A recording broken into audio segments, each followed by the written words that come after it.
Hi there, it's Cheryl Cran, and for this week's video I wanted to get a little bit personal with you and let you know that on my journey to leadership, I've had my bumps and bruises, which all I am actually very grateful for.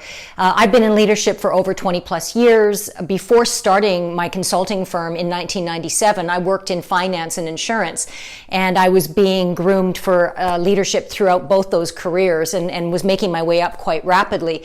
So I had a lot of early lessons early in my career, but even more important than the lessons themselves were the leaders who had the courage to give me candid feedback, to have a candid conversation with me. And the three best leaders that I worked for and why they were the best is not what you might expect. The first one, her name was Carol, and her personality was very gruff and very much that attitude of don't bug me, just let me do my job. Don't come into my office unless you've got something of real value to ask me or to say to me.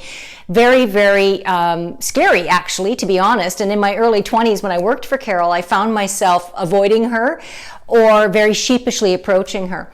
And I remember one day I had the courage to say to her, Carol, is everything okay? Because I feel like you're always, upset with me. And I had the courage to say that. And then that opened the door for her candid feedback. And she said to me, Cheryl, I'm very busy. I've got things to do. I've got people to focus on. I've got work. When you come in, unless you've got something of direct importance to me, it's a distraction. And I don't work well with distractions. So she said, you have a need to talk to people in order to clarify things. I would love it if before coming to me, you think things through, make sure it's a priority, and then approach me. Now, that was fantastic feedback because she's right. My personality is dancer driver. I'm a socializer, get it done type person. But in my early young days, if you could give me any opportunity to talk to anyone, I would take it. And I could talk for hours because I'd want to socialize and get that need met. So that candid feedback, I would have been about 22 at the time when she said that to me. And although it was kind of like I was taken aback, I was actually very grateful because then I knew how to work with her more effectively. The second leader that made a huge impact on me was my boss. That her name was actually Carol as well, but she was the assistant manager of a branch in the bank that I was working at. And Carol was very good at saying to me, Cheryl, yes, you're good at certain things as a leader. You're good at handling yourself well under pressure. You're good at customer deliverables. You're not so good at making sure your team has everything they need in order to be successful. And I was about 23 at that time, so it had been a year after the previous Carol.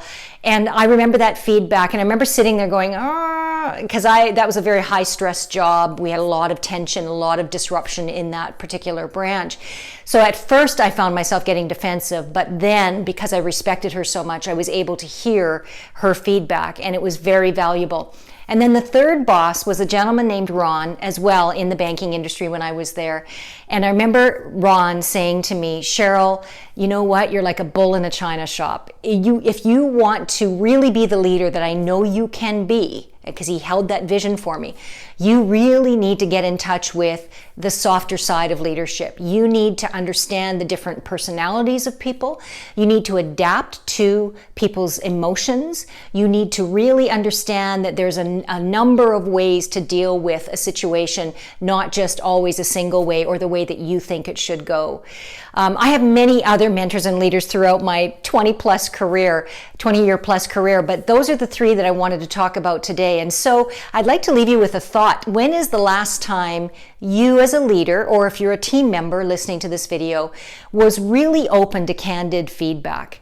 My entire career, just by the nature of my work, I have to have feedback and I have to act on that feedback. So from your perspective, when's the last time you had candid feedback? How did it make a difference for you? And when's the last time you gave someone else candid feedback from a very honest place, but from a caring place, to help them grow and to help them excel?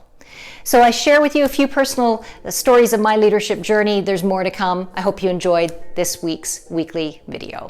Take care.